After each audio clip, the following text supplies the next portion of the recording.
right, welcome everyone to the MMOs.com podcast. Episode 192. Altai, joined this week by Remo. All right, and we got a riveting, exciting week. A lot of activity. E3 is happening. Every day has been a whole bunch of stuff coming out. And all right, pop quiz. What does E3 stand for? Altai, go. Electronic Entertainment Expo. All right. You got it. Got it. Passed. Good for you. It's like the granddaddy, right, of these conventions. There's like PAX there's like PAX now. There's like Gamescom, Game GDC. Dev. Yeah, all this stuff. E3 has been going on for a long. I remember reading about E3 each year on in the magazine we used to get, Electronic Gaming Monthly. Yes. Yeah. So yeah. This has always been the granddaddy of big reveals. For whatever reason, you still get announcements at PAX, at GDC, and stuff, but it seems like the biggest announcements are still saved for E3. It is probably like the longest running, biggest convention for this this kind of event. So we got a lot of big events this week to talk about. E3 is definitely going to be dominating the topic of discussion for this podcast. So what should we start with, Altai? Well, actually, a few days before E3, we had another big announcement in the world of gaming, and that was by Google. Google had their big Stadia, convention connect. They called it a Connect announcement. They announced some of their pricing. It's like $10 a month for their premium. And if you don't want that, you can also buy games individually if you want to, stream them. A couple big games were associated with it. One of them being Baldur's Gate 3, which is blast from our past. Maybe I'll try it. Omar and I played Baldur's Gate 2 when we were little younglings. I don't know. So it seems, and then to tie that to E3 a little bit, a couple big companies also announced streaming initiatives, whether it's Xbox, even Ubisoft is getting on the play. Okay, but Ubisoft is crazy. They think people are going to pay $15 a month for just Ubisoft games streaming. I don't know where they're getting that idea when you can pay like $10 to Xbox or whatever and get a lot more. But it's kind of weird. But all right, so what do you think of this whole streaming hullabaloo? I think if done right, it's going to change the game. Like, the biggest benefit of streaming, I think, is if they can make the gaming experience seamless. If I could be like, yo, Canara, sup, brah? Here, let's play this game. And I drop a link, and he clicks on it, and within 2 seconds from clicking on my link, he's already in the lobby with me ready to play. If we can eliminate those loading times, just drop a link and get anyone to play any game that's already running on the cloud. Like, if they can make that experience seamless, that part would be amazing. I don't think we're quite there yet. I don't think any of the Stadia stuff is trying to do that. But that's the only aspect of game streaming that sounds exciting to me. Yeah, and I think the burden to gaming, right, or especially online with friends, when it comes to things like loading, downloads, everything, is a big burden. I remember thinking like 15 years ago when I was like, okay, games are all going free to play. This is amazing. Nobody, all my friends can play. We can play together. But now I realize, even though when the games are free, I'm like, hey, X, play this game with me. It's free. They'll be like, it's not on Steam. It's 50 gigs. Like, there's so many, there's so many excuses now. Besides the cost. Before I was like, I don't have the money. I don't want to pay $30 for this game, right? Okay, fair enough. But now, even though the game is free, people still don't want to play with you because they got to download it. They got to, It ruins the day. One day gone. Everyone getting the game ready, patching it, fixing it. So if you could just drop a link, like you said, and everyone just kind of clicks into the link like a browser, and boom, they're playing. That's gonna make things a lot more smooth. Maybe they'll come up with more excuses then. Who knows? But for now, I'm pretty sure they just don't want to play games, the shitty games with you. I'm pretty sure that's the reason. Because I try to get my buddies to play really bad games with me all the time. Like, that's the excuse they used to. I gotta download it. But I think one of the biggest problems is like, it's not the whole day gone. Obviously, you're kind of exaggerating. But the thing is, like if you have like 6 friends on Discord, 4 or 5 friends, and like y'all want to play a game, and one guy's like he tries to install the game, he gets like a DirectX error or some bullshit error, and it just doesn't work. That's also kind of a roadblock to like playing a game together. And streaming can potentially fix that if everything just runs on the cloud. Yeah, it's just one more friction point that will potentially be gone, which is good, which is great. Now the subscription prices to begin with are a little interesting because I think that is another barrier in the way, right? But it won't be because they have a free version. They do, but does that include free games or is it just a piece by piece thing? Well, you still have to buy the games, but that includes you still get 1080p streaming with 60 FPS. Yeah, you gotta buy the game though. What I want to see is free to play streaming, and then I think it will happen because there's so much competition. Microsoft is pushing hard, Sony's pushing hard, and Google's trying to get in hard. So I think they're gonna actually compete with each other and offering one free. Imagine like a game that's totally free to play, free to stream. There's already like hundreds of free to play games like Dota 2, CS:GO, but to stream. So League of Legends. So imagine all Google, these games are already free to play. Right, but so imagine Google Stadia says, use our servers to stream Google for free, to Dota for free. Well, Dota's already free. No. You can already use Google Stadia to stream Dota. Can you? No, you Yeah, can't. the free version of Google Stadia. Wait, why wouldn't it be able to play Dota 2? It's not. Is it part of their service? Remember, Google Stadia costs them money to run. I know. So I was under the pressure that you can use Google Stadia and then you buy games on there, but the free to play games would be on there for free as well. That's not what I heard. Oh, much love, Toan, for the 200 biddies. Much love. Yeah, I don't think they're gonna just off what. So it's gonna be like, so all these free games are just gonna be offered for Google's just gonna eat the cost forever. I was under the impression that's what they were doing, and the reason behind that was they wanted to push users into their paid premium option. Oh, If you can't play free to play games on the default Google Stadia, that's gonna be kind of lame. no, I think they're gonna have to partner one by one. And you're right, Valve might partner with them because they're a big company, but I don't think it's gonna be like a default. Yeah, we'll see. I mean, it would be really silly if you can't play existing free to play games on there. Right. It would really be a buzzkill, I think. So what do you think of people that are complaining? So okay, here's another thing. The MMO players have been kind of ahead of the curve here, right? To us, a streaming service. Well, not streaming, but like a game as a service. You pay every month. It's pretty normal, right? So we don't mind. So maybe we have a blind spot to this, but I know a lot of people online on Reddit and stuff are complaining a lot about these streaming services now because they're saying, well, we're going to lose ownership of our games, right? We haven't had ownership of our games since Steam and all other platforms took off. Come on, you don't own shit if it's on Steam anyway. Well, that's what I always thought. Like to me, it's not like I own WoW. They always change the game. I'm paying every month if I want to play it. I'm not really holding anything, like a disc. Yeah. So to me, it's kind of. And then when did WoW come out? 2004. 2004. So, right. So for me, it's never been a big, hasn't been a big deal since, for a long time. But do you think there's anything to this point of view? I kind of want to dismiss it out of hand. These people are just entitled. What do you mean you own, Crash Bandicoot? Who cares? Like, why do you want to own Crash Bandicoot? Just play the game. I think people are stuck in the era where they bought a game at GameStop or Walmart and they had the physical disc for that game. And I do. We're losing that. Like that's definitely going away. More and more games now digital. And when it's digital, it's kind of, beholden, basically, you don't own a physical copy of it. You can't easily transfer it the way you could before. I mean, they have a point, but at this, for most people that are playing PC games already, it's already kind of a foreign concept. I'm playing FF14. I don't own FF14. I pay monthly to access it, Can't transfer anything. You don't even own your account, technically. Square Enix owns everything, and you don't have the right to transfer your account to somebody else. Like, there is no ownership with MMOs especially, or any online games already. So, I don't know. They're stuck in the past, I think. I'm dismissing it too.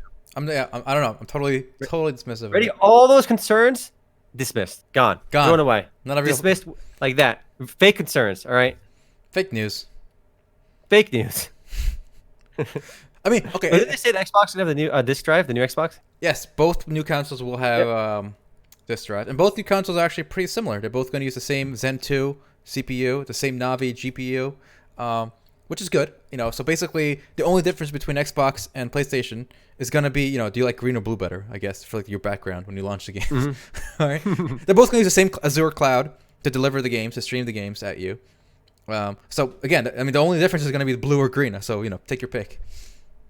Unrelated, but Finnegan just mentioned a comment in chat over here. It seems that it's too much of a pain to get to a point in FF14 where we can play it together with somebody. Which is an interesting point because I think pretty much every MMORPG today, like from the get-go, like right when you start playing the game, you really can't play with your friends for a while. Like you have to go through all these tutorial quests, basic quests, and running like auto mission quests before you can even start playing together. And if you contrast to like, even World of Warcraft Vanilla or EverQuest, right when you start playing the game, you can just leave town and kill orcs together, or like rats together. A lot of old games, including old school RuneScape and stuff, like you can play with friends much sooner than you can with any modern day MMORPG. And so Kit Kat says, aren't they adding NPCs like FF11? I think, did we talk about this somewhere? I think we talked about it last week with the trusts. Yeah. So there's a whole spiel about this, and it's basically now there's no reason to group with people, especially at the low levels, even up to max level until you get to the real content, I guess. Even at max level, I mean, a lot of the stuff you do is like leveling roulettes, expert roulettes, which are basically done for dailies. You can do one of those every single day to get like certain seals and rewards in the game. Even those, there'll be no reason to do them with other players. The only content you'll be required to do with other players if you want to complete it will be the Savage content. It's a funny development over the last 10 years in MMOs where the genre went from being like the most social / multiplayer kind of cooperative genre to the least. I remember trying to get my girlfriend to play MapleStar with me one time, only a year ago, right?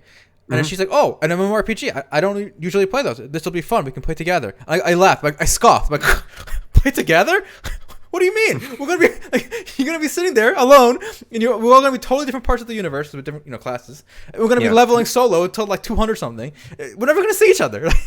You're right. It's really sad. I mean, every time I play MapleStory with friends, it was always we were leveling on our own in different places. I mean, the only cooperative part about MapleStory for me recently is I was playing with my buddy Chaos Shield and a few other friends on Discord. We'd be playing and just be on the same Discord channel. That was like the level of multiplayer in modern MMORPGs.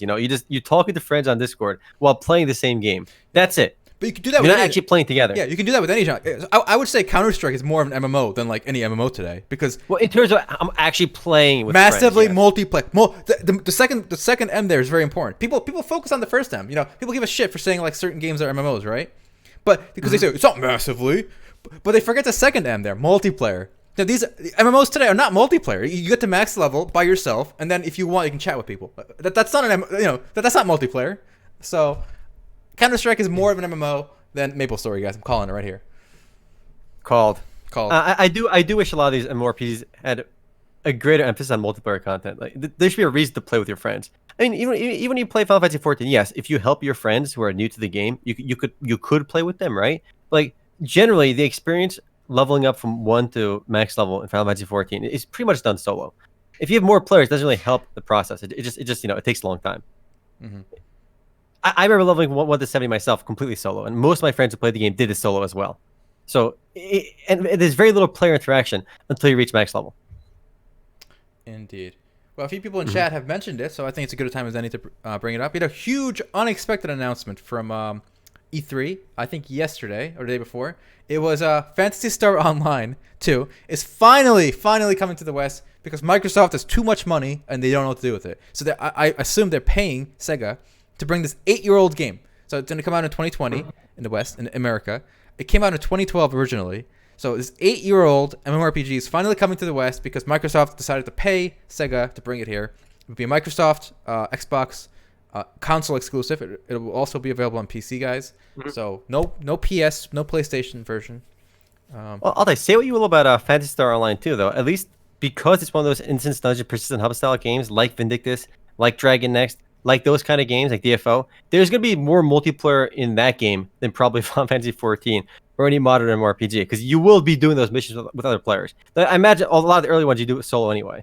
That's true, and it's true. All these kind of dungeon style games, people again, certain people say even those are not real MMOs, right? They'll say that's not an MMO; it's an instance, let stages. But again, the second M, boys, you're forgetting the second M. All right, don't lose track of the second M by focusing on the first M. All right. I mean, PSO2 is definitely a little late. Again, the game came out, I get this, in 2012 in Japan. Yeah. By the time it comes out in the US, in English, it'll be 8 years old. 8 years old by the time it comes out. So it's so dated, right? But the game is actually surprisingly successful. I mean, people kind of brush this one off, but PSO2 is kind of a big deal in the MMO world. It's one of the it's definitely one of the highest grossing MMORPGs that you probably have never heard of. Because I remember looking at the Sega earnings reports, and Phantasy Star Online 2 is always listed as like the top contributor to their like revenues. So PSO2 has been a huge success in Japan. It makes a lot of money for Sega. Now, it doesn't mean it's going to make a lot of money in the West when it launches, but it's a big game. It's a successful game. We just don't hear a lot about it because it's basically Japan exclusive right now. So I think it could do well. I mean, it's got a few things going for it. It's got a lot of content, a shit ton of mission stuff to do, but the cosmetics are really good. Really good. They put a good emphasis on on fun social emotes and cosmetics. And those are really fun parts about MMORPGs for me. I really like that Final Fantasy XIV and pretty much any MMORPG. So you got really good emotes, lots of cosmetics, and there's a ton of shit to do. So I'm rooting for it, but because it's 8 years old, I'm not sure if it'll do well because I think a lot of hardcore fans that wanted to play are already playing it. There are so many guides on how to play it in English, in the Japanese version. Pretty sure there's translation stuff out now too. And it is very strange that it's coming on Xbox on the console side because you'd think more of the gamers who like the Japanese games are going to be on the PlayStation side. But Xbox just threw money at them, Yeah, but luckily, again, it is PC as well. And also, fun fact, guys, it's going to be cross-platform, PC and Xbox. So same server, same stuff. That's pretty cool. So yes, I think they make a change to the premium model for the Western release. I'm not sure. It is going to be free to play here in the West, but beyond that, we don't know how they're going to monetize, if it'll be too different from the Japanese version or not. So we'll have to wait and see for that. I'm hoping it does well, though. I mean, it's also they have their own engine as well, and I realized after playing PSO2 like how much of a benefit it is to develop your own engine for your own game. Like I've played a lot of Unreal Engine 3, Unreal Engine 4, and a lot of these MMO engine games, and they rarely feel good. The good thing about PSO2 is it feels really smooth. And I think one of the reasons for that is it has its own engine. And it makes a difference when you build your own game with your own engine. It was designed for that game. Yeah, I think it will do well. I think you're right. Because also remember, the competition for this genre are games like Dungeon Fighter Online, which is also old, really old. Vindictus is really old as well. Yeah, Vindictus is not quite as old. It might actually. When did Vindictus come out? It's a good question. Probably 2006, my guess. 6? No way. It's not that Let me old. look. Vindictus? I'm gonna look. No, I think you're wrong. No, 2010. I'm way wrong. Yeah, 2010. Still, that's 2010 in NA. All right. Okay. Korea also 2010. Okay, so that's what, 9 years old. This is 8 years old. So the competition is not really fresh either. So I think it will find a nice audience. But the problem is, imagine they launched Vindictus today on Steam, or in America, right, or the West. I don't think it's going to do particularly well. I mean, this it's an old game. I don't know. Vindictus is not particularly popular. I mean, the only Nexon game that's actually really popular in the West is Maple Story 1. Everything else kind of fallen off, including Vindictus. That's true. I mean, we'll see. I mean, we really haven't had too many MMO announcements at E3. So, Alta, I'm curious. What has been your favorite E3 announcement? Big E3 news. My favorite E3 news. It's a good question. I'm gonna have to give it to a spoiler here. All right. And this is it's kind of related to this story actually, because again, Microsoft has too much money and they just gotta waste it. Okay. So if you thought bringing an 8-year-old game was kind of odd, think about this: CrossFire X is coming to consoles in 2020, starting with Xbox. Why? So, what exactly? Why? So this is a pay-to-win, straight Korean shooter that makes 99% of its money in China, and it makes a lot of money. This game usually competes with League of Legends for #1 spot on the annual revenue list for PC games. So over $1 billion a year this game brings in. Almost all of it is from China, and it's total pay-to-win. But in good Chinese and Asian fashion, they just keep throwing game modes in. Okay, so there's like a vehicle mode. It was one of the first games to do a zombie mode. There's underwater zones. So good for them. There's golden bullets. There's golden guns. You can buy a gun that shoots golden bullets and one-shots people, and they 10-shot you because you got like golden armor on. So it's good stuff. I remember I played this game recently through the Western version on PC, and there was like a $60 AK you could buy, like $60 for one gun, and you could buy like attachments for it too. Like the full kitted out AK costs like $100.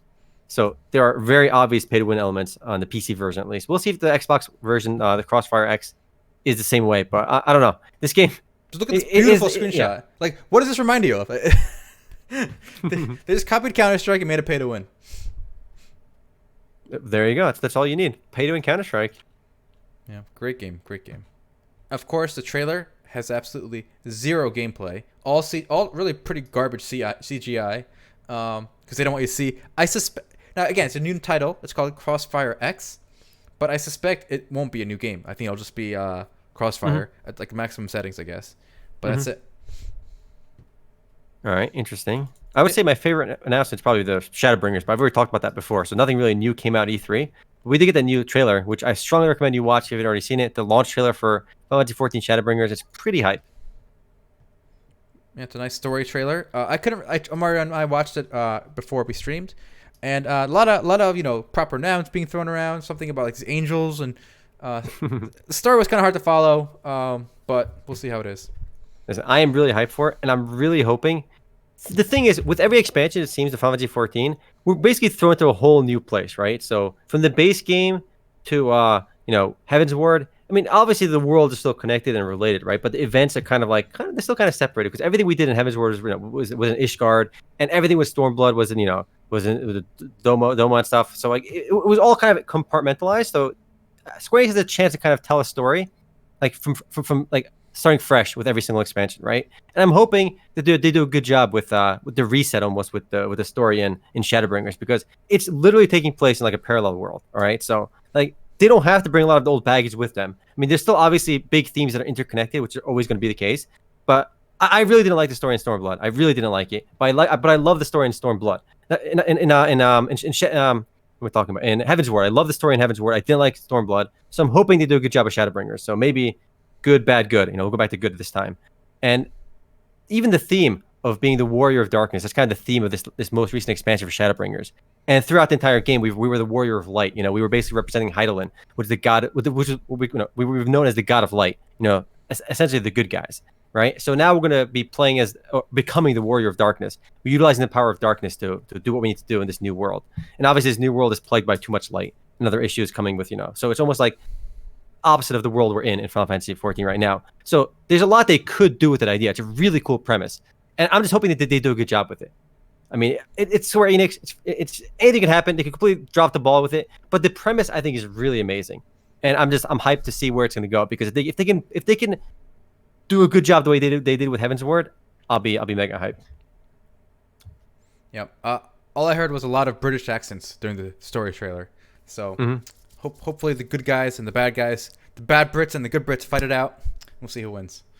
Anyone that played through Stormblood, I really hated the good versus evil dynamic, where like the Empire and they were so obviously the bad guys, and there were literally zero way to sympathize with them. Like there was no black and white at all. It was purely one-sided. Where if you played through Heaven's Ward, throughout the entire story of Heaven's Ward, it was gray. You totally understood why the dragons were pissed off, wanting to kill all the humans. Like, in fact, you understood their point. Like, while you were trying to fight against them, like, wait a minute, maybe these guys are right. The humans are the douchebags, right? Like, throughout the entire time, you could sympathize with it. At no point did we feel that in Stormblood. And I'm hoping with Shadowbringers, we try to figure out, like, okay, this is not obviously black and white. There's a reason why the bad guys are doing what they're doing. I'm really hoping they can deliver that. And with the idea of being the warrior of darkness, with embracing darkness, they could do something really cool with it. And the premise is there. And it's up to Square Enix to do a good job with it. Wow, so you're pretty invested in the story. I remember playing the Battle for Azeroth story in WoW, and it was just kind of next. No, I read every main story dialogue in the game from when I first started playing. From the base game to all the expansion, I read all the main story quests. Some of the side quests, I next, and some of the side quests I didn't want to read, but I feel like I'm invested at this point. I really didn't like Stormblood though. There's so much of Stormblood I didn't like, and so many I had to roll my eyes in the story so many times. And I'm going to complain about one quick part where Square Enix really drops the ball on a lot of little details. There's one scene where this girl has amnesia, right? And she was really evil before she had amnesia. But now she's got amnesia, so you don't want to kill her, right? You don't execute her because she has amnesia. Maybe she's not responsible for the evil deeds she did before because she's a new person with amnesia. And she, you basically told to always she's done 24/7 surveillance, so she can't run away. So she, for some reason, she wanders away and she escapes from the guards, just kind of wanders off on her own. And you have to go rescue. You have to find out what happened. How'd she get away? You rescue her. You bring her back. And listen, you can't be running off on their own. We got double the security, and then even more guards looking after this woman, right? And then literally within 3 minutes, she wanders off again and escapes all the guards. She's not trying to escape; just literally walks away. How is this possible that she could just walk away? I mean, if she was trying to escape, that was different. But the story made it clear she just kind of walked away and nobody realized it. Twice back to back. There's so many dumb little things that Square Enix just kind of I don't know how it gets past quality control for basic non-Baka writing, but there's a lot of little details they screw up completely. I hate it's what I tell everybody who actually reads stories in MMOs. There's only two people reading it: the guy who wrote it and you. No, listen, obviously there's more because there's more than one. I've told this to more than one person, right? So there has to be more than two people. But listen, this is the lowest writing there is, because the people writing it know that almost nobody is going to read it. I agree with you when it comes to most MMORPGs. When it comes to Final Fantasy XIV, I disagree, because if most Final Fantasy fans play the series for the story, right? Whether it's the PC games, whether it's the console games, or the old games. So a lot of people playing Final Fantasy, unlike other MMOs, are playing for the story. I mean, obviously when I play, Gunzu, or I play these random ass, PC MMORPGs, I'm not reading the story. In most MMORPGs I play, I'm skipping past all of it. And I think most people watching the stream are the same way. But there's a few games that if you care about, you're going to read the story. And I think Final Fantasy XIV has a disproportionate number of players that are invested and interested in the story. Well, okay, but what is this? So is that a 1%? Is it 2%? No. I'm talking at least 25%. At least bare minimum. So that are reading completely every piece of dialogue from start to finish, and 25% read all of it. And then maybe even another 25% that read most of the main story quests. Yeah, I'm gonna X to doubt that, but maybe we can get some stats one day. I mean, that's just my gut feeling. Yeah. I mean, most of my friends who play the game, they read through the main story. We'll see. I mean, again, there are some really weird things they choose to do in the story in Final Fantasy XIV, but their writing style is actually pretty interesting. They do a lot of old English stuff, which comes off a bit weird sometimes, but it's different. It's interesting. You learn a lot of new words when you read the story in Final Fantasy XIV. All right. Yeah, they're a little over the top. I feel with the vocabulary and that British accents. Why does everybody have to have this aristocratic British accent? You know, like come on, you need some flavor in there, like Swedish accents for the elves or something, or the cat people. You know. And a lot of people do love the Final Fantasy XIV story as well. I mean, obviously, my friend Cashel hates it. I actually really like some parts of it, but overall, I have mixed feelings about it. Or some people completely love it. So I don't think it's ever fair to completely dismiss it outright, especially because a lot of people are, going into it with like, oh, it's Final Fantasy, and that kind of makes them want to read it and makes them like obviously positively biased towards liking it too. Has the Final Fantasy? Here's the thing. Okay, I could agree with you like 20 years ago, but there hasn't been a good Final Fantasy story since FF10. Okay, like that was the last time they actually tried something original. I feel like the rest were just just garbo. I remember watching you play 13. We tried to play 15 a little bit. I mean, come on, like the Empire. That's all they got left. Every Final Fantasy he puts up. That's what I hear.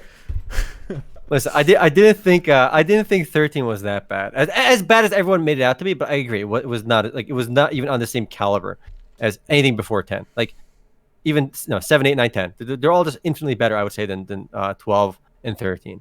I played through 12 and 13 completely. I didn't play only 13 the base version. Didn't play Lightning Returns or the other one. And I didn't play through 15. I actually, Final Fantasy 15 was the only Final Fantasy game that I bought, started, and never finished. Yep. Well, maybe we'll see more Empires next time, and then it'll be good. 10-2. Don't get me started on 10-2. I get that shit out of here. We pretend 10-2 doesn't exist. All right. Yeah, all the spinoffs have been something questionable. Mm-hmm. I remember I tried to play Crystal Chronicles. We were so excited. We had 4 Game Boy Advances all plugged into the GameCube, and it was just hot garbage. It wasn't hot garbage. It wasn't a story. It was a co-op game. It was it. You played for the co-op. It was so contrived. Like the only part that sucked ass was somebody's got to move around the goddamn crystal. That was the only terrible part. But you needed the Game Boy. I had fun. I did not have fun. The setup was awful. Yes, one guy having to carry the crystal was stupid, right? Yes, but I think you did not need Game Boys. Look, the only game that did the Game Boy well was the 4 Swords Adventures. That also sucked ass. There's no reason to have 4 Game Boys. Even that one didn't require the Game Boys. Like the Game Boys were so useless for anything it was just a way to sell Game Boys and the kids. This was the start. Okay, Nintendo was always bad with this, right? But they specifically made stuff like games to sell their peripherals. I always hated that. Especially when I was younger. That shit was expensive. Like Game Boy was like $200. The cables were like $30. Huge scam. Okay, I think this is Nintendo hit peak with this. All right, with the Donkey Konga controllers. All right, that was a scam. All right, it was for this one rhythm game. You had to buy these bullshit Donkey Konga controllers. Such nonsense. Yeah, Nintendo was really good at fleecing people's money. I gotta say. Mm-hmm. By the way, if anyone's even remotely interested in Final Fantasy 14, do check out that trailer that they released at E3. I thought it was really cool. Watching that trailer actually has me more pumped for Final Fantasy 14 than ever before. I've seen all the other videos up until now, but it was this trailer that got me excited. And I'm probably going to binge through this main story content like within a couple days, probably within the first week the game comes out for sure. So I'm really hyped for that. I just hope they don't screw it up, please. Can't wait to read the quest. Don't let me down. I don't know, man. You let me know how it goes. I know. I'm not hopeful. Let's just say that. All right, I got a bit of an oddball to discuss. What is it with the term Empyrean? Alta, have you heard that term before? Wait, something with empires? I don't know. Here, I'm gonna type it out. All right, type it. It's in Twitch chat. Empyrean like that, right? Okay. And I ask because this last week I've seen this word 3 times. Okay, so Blade and Soul announced an expansion called Empyrean Shadows this last week, right? I'm like, okay, whatever. That sounds like a cool word, Empyrean Shadows, right? And after that, Warframe announced their expansion at E3 called Empyrean. The second time we've used that word, Empyrean, in the same week. Again, odd. And then I heard it for a third time today, Altai. There's a new mobile game coming out called Eastward Legends, the Empyrean. What is going on? Why is this word tossed around 3 times in 1 week, and before that, nowhere? Well, first of all, is it a word? Or is it something made up, like I don't know, a game thing, like orcs? Empyrean, relating to heaven or the sky. All right, there you go. There's a real word. Yeah, but again, it's so weird to see it used in Warframe's expansion, Blade and Soul's expansion, and the Chinese mobile game. I just feel like maybe this Chinese company saw like other games using Empyrean, like, oh shit, they're using it. We should use it too. Well, that definitely explains why the Chinese game is using it. Yeah, so, like that goes without saying. I mean, we've seen this word used in other games, but having 3 games like use this word within a week is a bit odd. It's interesting. It is interesting. I hadn't noticed that. I bet no one's discussing this mobile game, right, boys? This game is it's called JX3 Mobile Empyrean Eastward Legends is the Empyrean. Look at this trailer all the time. All right, look at this mobile gaming. What do you think? First of all, it's a Chinese MMORPG and not mobile, so like right off the bat, my enthusiasm is zero. All right, we're at negative enthusiasm, but I think the art style looks pretty cool actually. If you skip at like 26 seconds, you'll use some gameplay at like 40 actually. I mean, I like this cartoony look. The cartoony little scenery looks nice. Pretty sure this game is pretty big in China, but we'll see if it makes any kind of success here in the West. Chaos Shield. FF14 story is for brainlets. Nice. Yes. Chaos is not a fan of Final Fantasy XIV story. Almost 2 years. You're right, dude. Holy shit. 2 years. This game looks cool. At first, I thought it was like going to be a Duker turn-based game. I mean, but it's now going to be some Duker autoplay game because it's Chinese. sure, That's my guess. But it's got a lot of variety of autoplay at least. You know, we got. It's very colorful. We'll give it that. It's colorful, all right? Like here. So when I saw this part, let's see. Let's go. First of all, the graphics are okay. So I saw this part. I thought it was gonna be like this garbage turn-based crap, right here. But then here more garbage stuff. But then it starts. It's actually got some live action. It's got some nice scenery, some top-down. It's got a lot going on here. A lot going on. I mean, they're building themselves an MMO as well, so it's going to be some kind of MMO, and it's definitely coming out in English, and we'll see how it does. It looks like Tencent Games. You had a good article up I just saw recently, Omar, that AvA is shutting down again. Okay, this is probably the funniest thing. Somebody mentioned in chat. I didn't notice. I didn't even see it till somebody mentioned in chat. I think it was Tiv or somebody that mentioned it. The AvA Dog Tag is shutting down less than 2 weeks after launching. I'll take 2 weeks. This game came out in open beta on May 2nd, right? May 2nd. And then by May 15th, boom, we're shutting down the servers on May 28th. How is this possible that within 2 weeks, they went a full 180 and they shut the game down? Come on. Yo, Red Duck, what are you guys doing? All right, MMOs.com will buy this game off you for $1,000. Hit me up, Omer at MMOs.com. Somebody's got to tell me when their shitty Duker games are shut down. This is not really an MMORPG, but I'll buy AvA as well. All right. This is where it's at. Look at these graphics. Look, if CrossFire can make $1 billion, there's no reason AvA, under the tender care of MMOs.com, cannot make $1 billion as well. Exactly. Now, this game, I think is like the fourth or fifth time Alliance of Valiant Arms is shutting down. You know, maybe for once it will be rest in peace. Maybe let the dead lay. All right. They keep resurrecting this game. They keep bringing it back to life and try to squeeze more use out of this one. This game first launched back in 2009 on EG. Remember EG? They had their own launcher. It was called Reactor. I think it was called Reactor. Anyway, back on EG. So once EG shut it down, Area Games picked it up and they relaunched in 2012. And Area's like, wait a minute, this game shut down. Nobody wants to play this game. Whatever, it sucks. They shut it down. Now, after they shut it down, en masse, the guys behind Terra relaunched it back in 2016. And then, of course, they shut down the game as well because no one's playing it. Wait a minute, like just because you take an old dead game and you launch it on your launcher doesn't mean anyone's going to play it. And then, of course, now Red Duck picked it up themselves, and now they shut it down as well within 2 weeks of picking it up. So this game's been launched and shut down, launched and shut down so many times. Amazing. Makes no sense. Yeah, there was nothing special about this either. I mean, if you're gonna make a tactical shooter, at least make it. I mean, they could make a tactical shooter like this with anime characters, all right? Maybe it'll be a little different, They could do a lot more with the genre than just a Counter-Strike clone, which is what all these games are trying to do. So, this game is dead. In fact, we have another game that shut down this week, which I think we can all celebrate the shutdown. NeoWiz announced that Bless is shutting down in the West, and I think normally when a game shuts down, it's kind of a sad day. But you know what?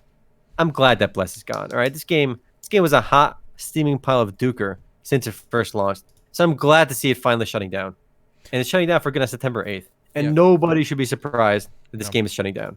It was a hot garbage. It was a scam.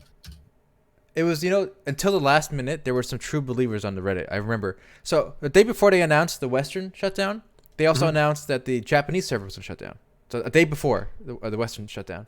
And I remember people on the forums and Reddit were like, "Oh, it's okay. They can just come to the global version on Steam. That's good. It's going to keep going." And then the very next day, boom, also down.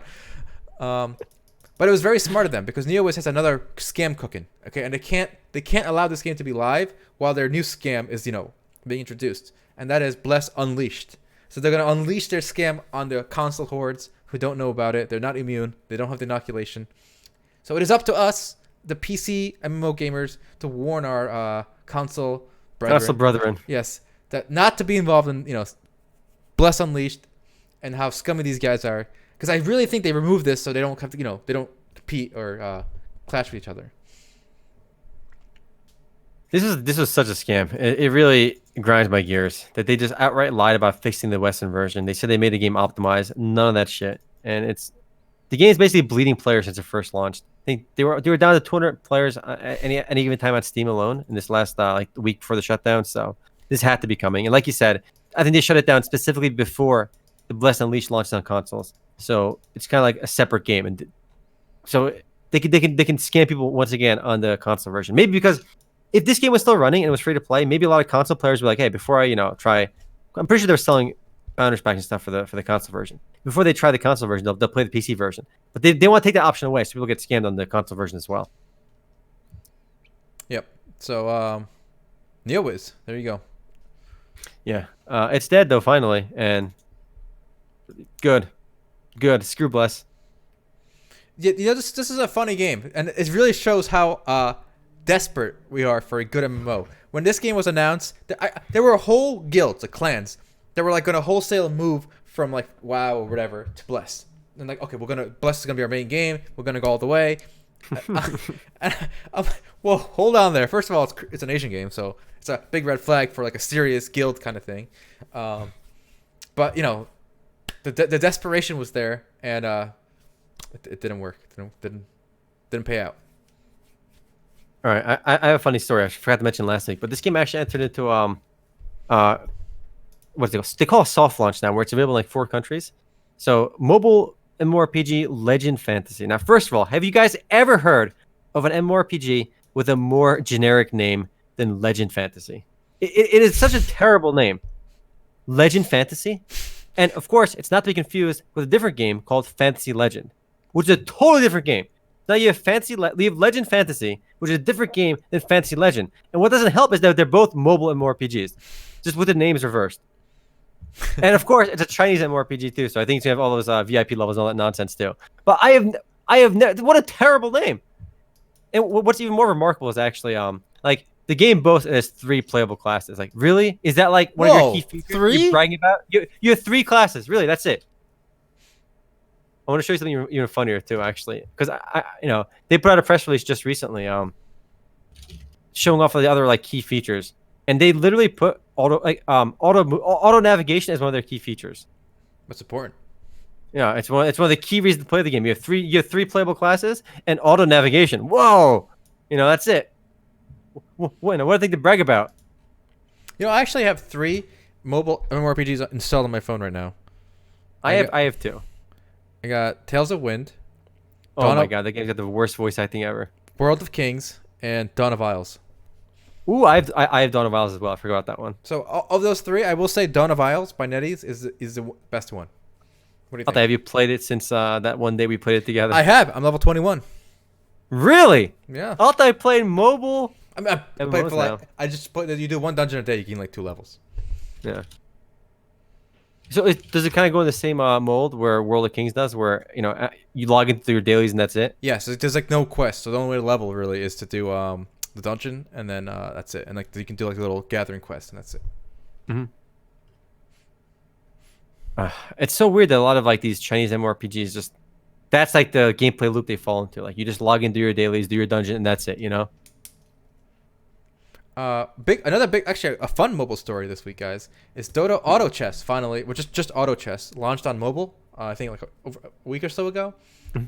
I play like 1 game a night in bed before I sleep, and unfortunately I'm playing casual still because I play 2-player, and it still puts you against bots, but they're not all bots. There's some real players. Yeah. So there's some real players. I hate that mobile games and a lot of games now are putting you against bots without telling you. Yep. I know PUBG Mobile did it. I know Paladins did it on Steam. When you play a game online and it puts you against bots and it doesn't tell you they're bots, it's frustrating. I want to play against real players. I don't want to play against no bots. All right, and if they're just tricking me into it, it's frustrating. Yeah, it is. It's very deceptive, and it makes me want to uninstall the game. I don't want to play against bots. It is odd too, because when you open the game, it gives you 2 options. I'm new to this kind of game, or I'm a pro. Like I'm coming from the PC version, right? And so I clicked. I know how to play. I'm pro, and it still gets me bots. That I never got. So. Like it's remarkable how successful that is though, because I think a lot of Chinese games started that process. I know when PUBG Mobile launched, a lot of people I saw posting on their Twitter page again, like, oh, I came in first place on my first PUBG Mobile game. I'm so good. And I see a lot of people tweeting that. I'm like, wait a minute, do you guys not realize they're bots? Because the first time I played, I realized in the first like 3 minutes I'm playing as bots because they're aiming so poorly. So I realized they're bots, but I guess other people didn't realize, and they were very proud of themselves. So in a way, there's a benefit to players, but it's like almost like unearned, like victory.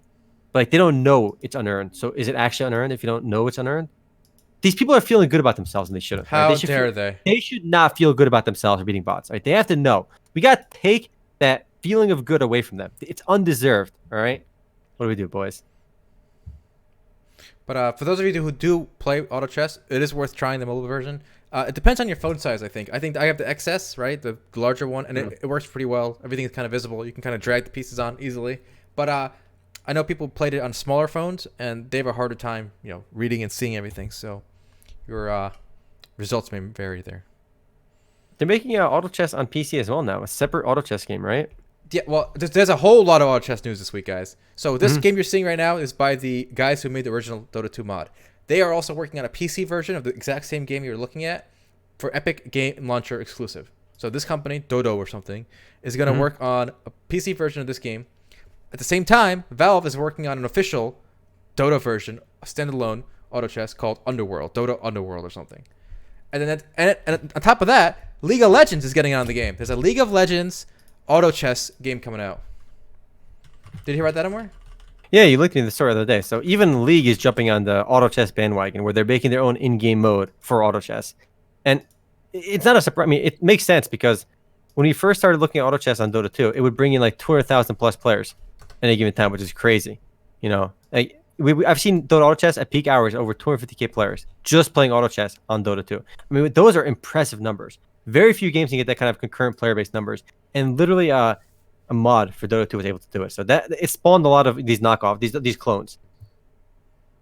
Yeah, so I think this is we've been saying it for a while. A lot of these big genres start as mods. Counter Strike started as a mod. Dota Battle Royale started off as mod. MOBA started. Tower defenses. All these games started as mods for various other games. But I think Riot is a smart company because Riot came up with a term that stuck for the genre label, which was MOBA, right? Before that, they were called, I don't know what they were called. Like Dota was called Strife. AOS, or sometimes they were just called like, I don't know. Dota games. Yeah, Dota game. I even seen the term RTS just used for Dota games. But so League was smart. They came up with a term called MOBA. It stuck, and they're trying to do the same thing here. Their auto chess version, they're going to call it Auto Battler. So it's an auto battler. So not chess. We'll see if it sticks. It's got to stick because chess is so stupid. It's nothing to do with chess. What's remarkable is even like this idea for Dota auto chess. If anybody remember playing Pokemon Defense on Warcraft 3, it was a custom map. It was the OG auto chess. I mean, Dota auto chess is literally just Pokemon Defense on Warcraft 3. It was a custom map that's somewhat popular. I'm pretty sure it was made by some Korean developers, and it's actually a really good map. And it's all auto chess did was take that and kind of like play with the numbers a bit with different characters. So even auto chess not really original, but there are so many good ideas that are still that come from Warcraft 3 custom maps or StarCraft custom maps that basically can make it as their own standalone game. Oh yeah, there's still an untapped vein of nuggets of gold in the Warcraft 3 custom ecosystem. So I know there's a couple people in chat I've talked to before who want to be game designers or developers, and if you want like a place to begin, download Warcraft 3 and just play the custom games. The tower defenses, the different variety of this kind of games. There's still so many subgenres waiting to be discovered, waiting to be turned into like a standalone nice game that can make be the next big thing.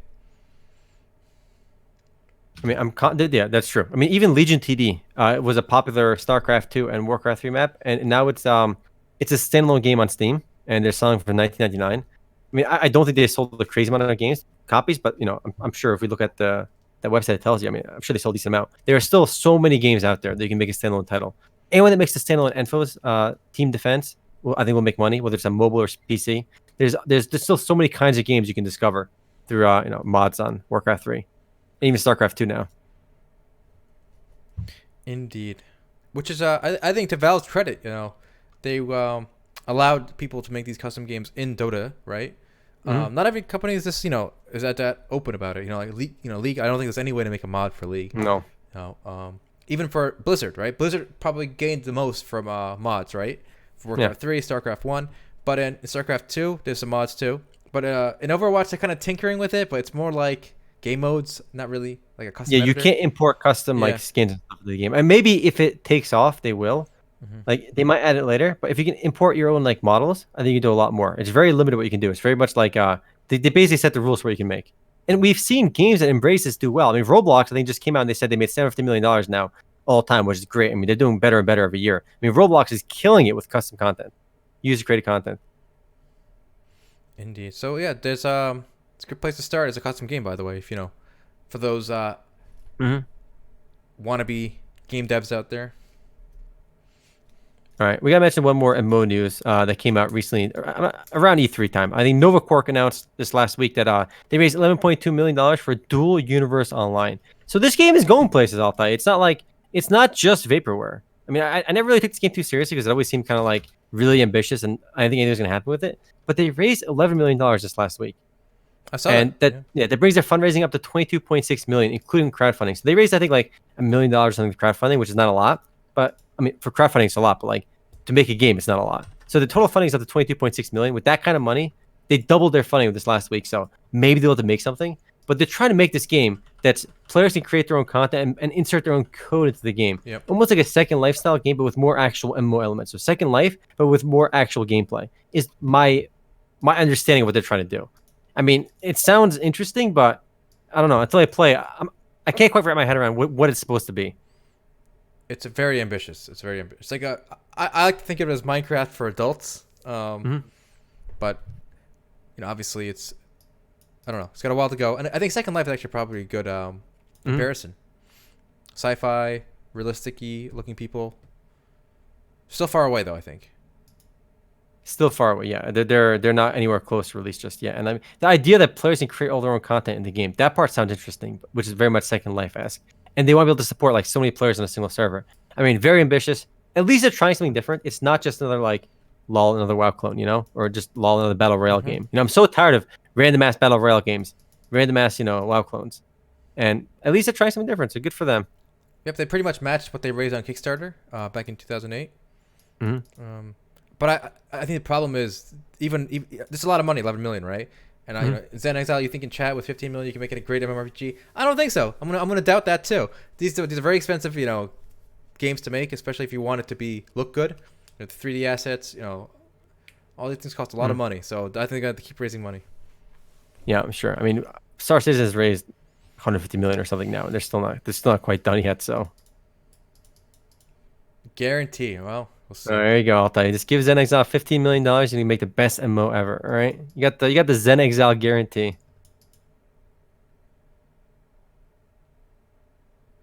I mean, there's one other big announcement at E3, which, I mean, first of all, the probably my most hype announcement at E3, besides Final Fantasy XIV, was the Final Fantasy VII remake. I mean, come on, Final Fantasy VII was the first JRPG my brother and I played. In fact, it was the first PS1 game we played, and we thought the graphics were amazing. When we first launched that game, we were like, oh my god, this is like so pretty. And honestly, it was. I remember when we first bought our PS1 and we're playing Final Fantasy VII, we didn't like realize you had to buy a memory card to save your game. So we played Final Fantasy VII for like 3 hours, and we would like leave the game open because we couldn't save. So like we go to school, we come back, we keep playing, right? And like Dad, don't turn off the PS1. And like one day we came back home, our PS1 was turned off. We lost all our save data, obviously, because we never had a game card. Right? Dad turned it off. So we bought a game card eventually, but it was just a huge hassle to play through like 4 hours. I think we played through like twice, the first like 4 hours of that game. But regardless, it was our first JRPG. It was the first PS1 game we've played, and it's still very nostalgic for me. So watching that trailer at E3, I was hype. I want to play. Some of the voice lines are really corny in combat, but it's coming out soon too. So I'm 100% buying it. Yeah, but they're gonna release it in like what, 2 or 3 copies? Well, they said the first game is only gonna be Midgard. I mean, the game is obviously much larger than just Midgard, right? So, yeah. And I think the people were asking Square Enix, okay, how many games is it going to be? And they said, we honestly can't answer that question yet because they're just trying to figure out the scope for the second game right now. Well, so at the minimum, it's 2, or it could be more even. If it's just Midgar, did they extend it? Like, is there extra content? Because from what I remember, my memory could be off here. Until you leave Midgar, it's not that. It's like maybe like what 6 hours or something in the game, maybe less. Do you remember? Midgar was not a huge part of the game. Yeah. Yeah. So, but I mean, perhaps they expanded some of it, made it more detailed. I mean, who knows how many games it's going to be? Because obviously, once you leave Midgar, there's so much more to Final Fantasy VII. Yeah. So I don't know. I'm really hyped for it. I mean, it's probably one of the. It's probably the next. It's probably the only probably the only console game I'm hyped for right now. They also obviously teased Final Fantasy VIII Remaster, but I don't know. I'm not too hyped for that. Even though I enjoy playing Final Fantasy VIII, but it's just an HD remaster, better graphics. But I am super hyped for FF7 Remake. Yeah. Actually, there was a lot of stuff on the console / non-MMO front at E3.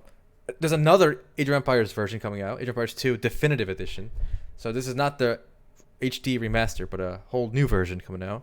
I'll probably end up buying that too because I'm still a big Age of Empires 2 fan. The new Microsoft Flight Simulator, which we showed a little bit in the pregame, looks great. New Tales game got announced. Omar and I love that series too. Tales of Arise. Now, I'm actually not sold on Tales of Arise. I mean, I love the Tales franchise, the series, but this doesn't really look like a Tales game. This looks like they just slapped something together on Unreal Engine, and it really shows. It looks like an Unreal Engine game, and obviously we don't know a lot about the game yet, but it does. I don't. Are they gonna fit multiplayer in here because it's like real time combat where there's like you're just kind of battling on the screen. You're not like going to a random encounter scene. If they don't have multiplayer, which I think is a signature part of the Tales series, it's gonna be a deal breaker for me. Yep, I agree. With no multiplayer, no reason to play. Well, yeah, we don't know that yet. Obviously, they didn't say there's any multiplayer without multiplayer. I'm hoping there is gonna be multiplayer, but it doesn't look like a Tales game. I mean, I actually really like the anime art style of. I did too. Tales games. Yeah, me too. I think it's just stuck with the anime style. The formula works, and this looks actually it looks different, right? But it looks more bland. It looks more soulless, like this weird mix of anime look with the Western look. I don't know. It's a very weird look for Tales. I mean, if it's got multiplayer, I'm gonna buy it and try it anyway. But not super excited, only because the look is weird. I mean, I don't know. I love the anime look for the game. And actually, I remember Tales of Berseria, which is the one we played most recently. We got that one. You played as what's her name, Velvet, which is I think was that the only Tales game where you play as a female character? Well, as the main character, you mean? It's the main character. Yeah, it's the main character. The main character. Is there any other Tales games with the main character being female? Well, technically, you can make any character player one. And oh yeah. Never talking about for actually. Yeah, probably. No, what about Grace's F? Did you play a female character in that? Was the main character? No. No, it was Hugo or something, right? No, Hugo's no. Hubert was like not even with you after a while. Yeah, Hubert's brother, right? He was his brother, yeah. So yeah, I think actually that was one of the only Tales games where you play as a female character as an MC. Look how progressive the Tales franchise is. All right. Isn't she like a demon and trying to destroy the world? No. Bad. So her character design, I still maintain. Tales of Berseria Velvet from Tales of Berseria, her design is like, I really think this is like it's a fantasy of like what a 13-year-old boy has. Of like, look at this character design. I mean, some people say it looks cool, but like this is like the ultimate like 13-year-old boy fantasy. It looks so ridiculous. I'll get you all day. Yeah, it's like her clothes is very strategically ripped, Yes, very strategically ripped. A lot of belts for some reason, like on her thigh there, like 3 belts.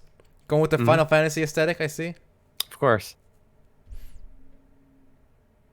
Maximum protection, 100%. There's a lot of she's got a lot of belts. 1, 2, 3, 4, 5, 6, 7, 8, 9. I count 9 belts. Could be more. The belts are the belt JRPG meme. I'm a fan. Too many belts. Man, a lot of stuff to look forward to for 2020. Omar, I don't think you've seen this one. So Omar, they're remaking a different old school game as a mobile game. Yeah, I heard about this. Oh, you heard this? I didn't heard this. I heard about it. I didn't actually see the trailer yet. Commander Keen. I cannot believe we played on DOS. Yes, Omar and I played this before we even had like Windows. It was like DOS. It was a DOS game. You had to boot up DOS. It was hilarious.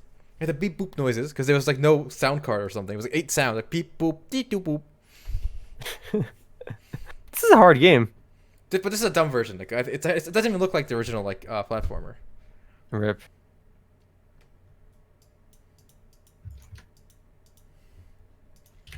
Gonna show some gameplay. What's going on here? It's I don't know.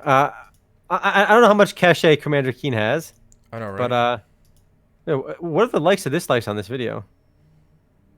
Oh, I'm seeing a lot of dislikes. Yeah, it just got dislike bomb, which I don't get. Look, okay, they're just using it's a totally like, unrelated mobile game, right? With just using the name, but it doesn't mean you gotta hate on it. Like it's not a platformer. It's like a little. Are people upset that maybe Bethesda just didn't show off anything good, and they got Commander Keen instead? Like they were hoping for something real, and they got this instead. I think part of it. I think it's Bethesda. That's why. That's part of it. Yeah. That's part of it. Yeah. Well, I think it's a big part of it. Also, people feel like it's kind of like not doing justice to an old series. Like I know EA got a lot of hate when they released their mobile version of Command and Conquer. This weird like mobile style Command and Conquer game. Maybe Commander Keen fans is are there really a lot of Commander Keen fans? I mean, look, again, my brother and I played Commander Keen like years ago when he liked it, but like I don't know if I can ever be qualified as a Commander Keen fan. You know, is there a fan? I haven't met anybody who was like emotionally attached to Commander Keen. Like we played it, we all played it. You know, yeah. Of my generation, right? We all played it. It was a fun game. It was the first platformer probably I played on PC. But it wasn't like. You know, I had like I wasn't like drawing pictures of Commander Keen and like hanging over my bed. Like I don't know, I don't know who was this invested. Somebody's got to be that invested, all right? I guess so. Like, what would compel you to downvote a trailer for a mobile cartoon game because it has like a 30-year-old character in it that when you played you know, I don't know, I don't know. People get very emotionally invested, and to each their own. Commander Keen, my true love. Somebody's writing some erotic fan fiction for Commander Keen now. You know it, all right? All right, I got a useless stat for you. You ready for it? Oh, what do you got? All right, how much do you think the average millennial spends on video games every month? The average millennial video games per month. I gave you the super data report there. You can show if you want. I'm gonna guess before I click though. Okay. Well, you click on looking at it, you download anyway. That's why. Oh, to download. Okay. Yeah. Oh boy. Download. All right, you guys can guess in chat too. The average millennial, how much they spend on games? I'm gonna guess a month. Every month. $50. That's my guess. $50.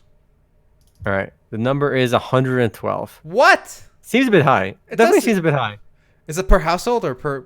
No, it says per. It's well. Look at the presentation I sent you. All right. Let me speak it. We can look at it and then call out the bullshit. All right, we're gonna call out some bullshit here, boys.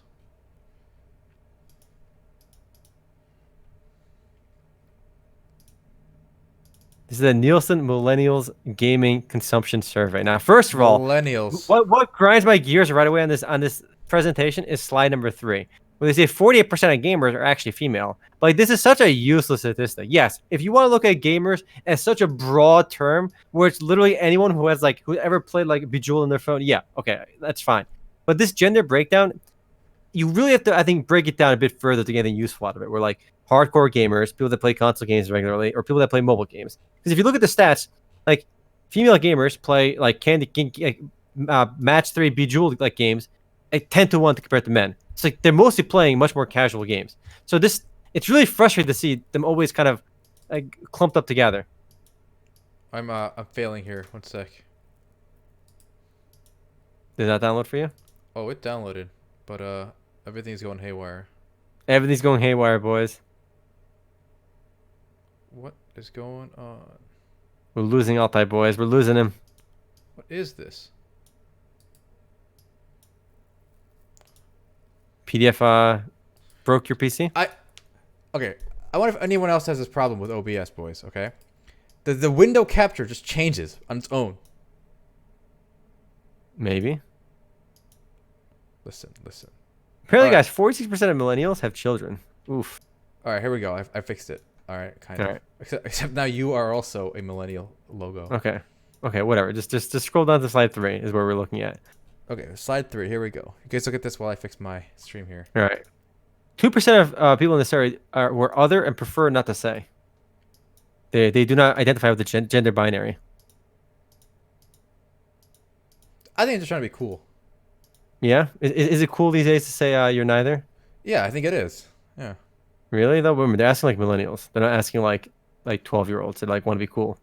No. Millennials today are not like 12. They're older. So like the idea that it's cool to not do that. I don't think it really affects our age group too much. Oh, I think it does. I think it does. Let's see, how do I get Hangouts? Here we go. We're back. We're back, boys. Omar's back. All right.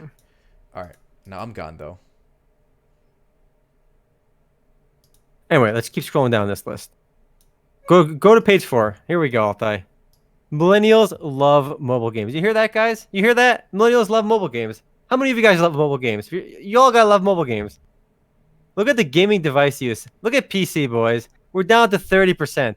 And the next generation, Gen Z, we're down to 25%. Everyone's playing on mobile, apparently.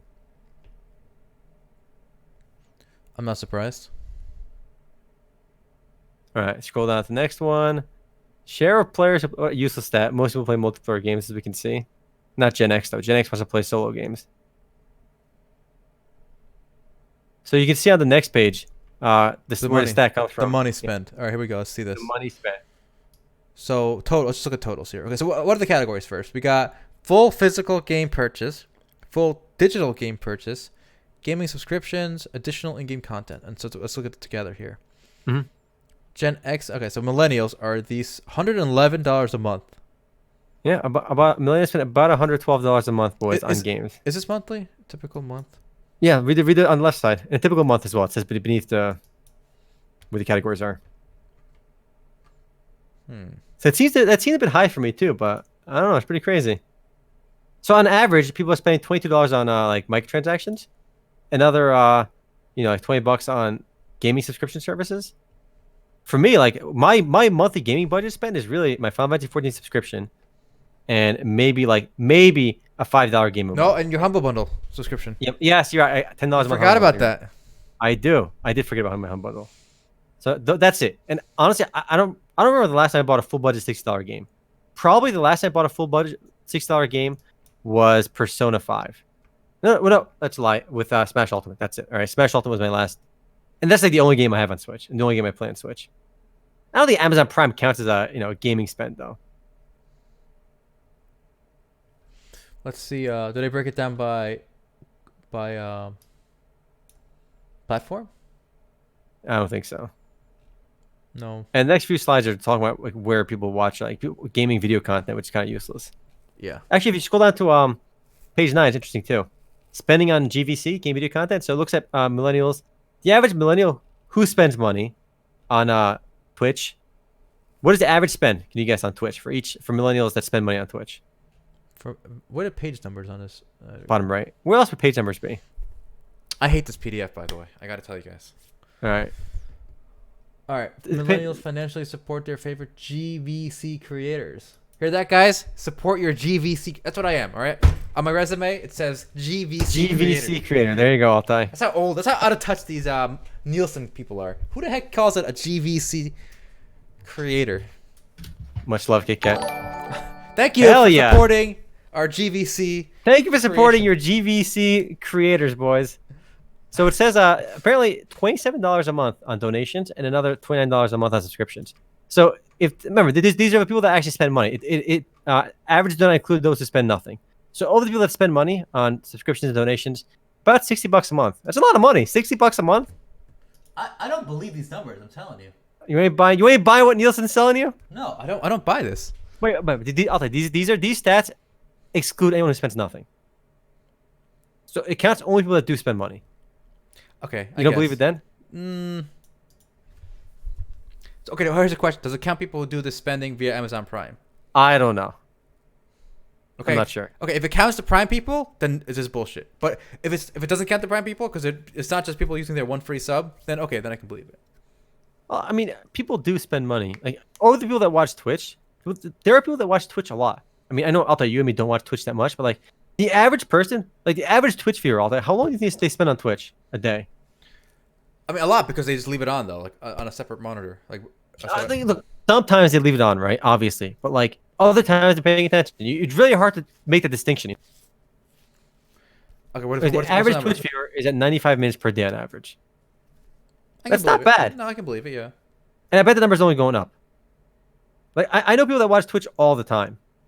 Like they literally always have Twitch open on their monitor, and some people like watch it for like hours and hours a day.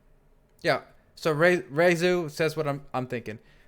people just kind of leave it on and just do their own thing. Dude, I'm watching you guys on the side while yeah, exactly.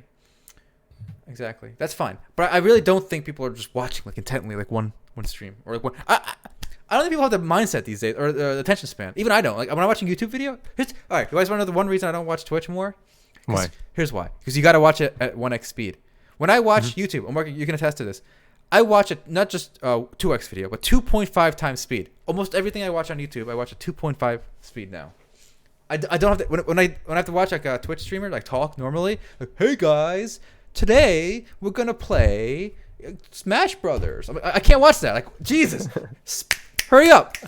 You know, gotta go fast. Otherwise, I consume his media quick. You know. Yeah, that's what's keeping me from watching Twitch. Everyone talking too slow. That's the only reason I don't watch more Twitch. I'm a 1.75x kind of guy on YouTube at least. That's my number. I'll tell you, going anything beyond 2x is unwieldy for me. Even sometimes I go to 1.5x depending on who I'm listening to, but otherwise 1.75x. ADHD superpower. There you go. I'll tell you, a coke head. Never done coke. I just think people talk too slow. That is one of my pet peeves when people talk really slowly, but usually it's older people that talk slowly.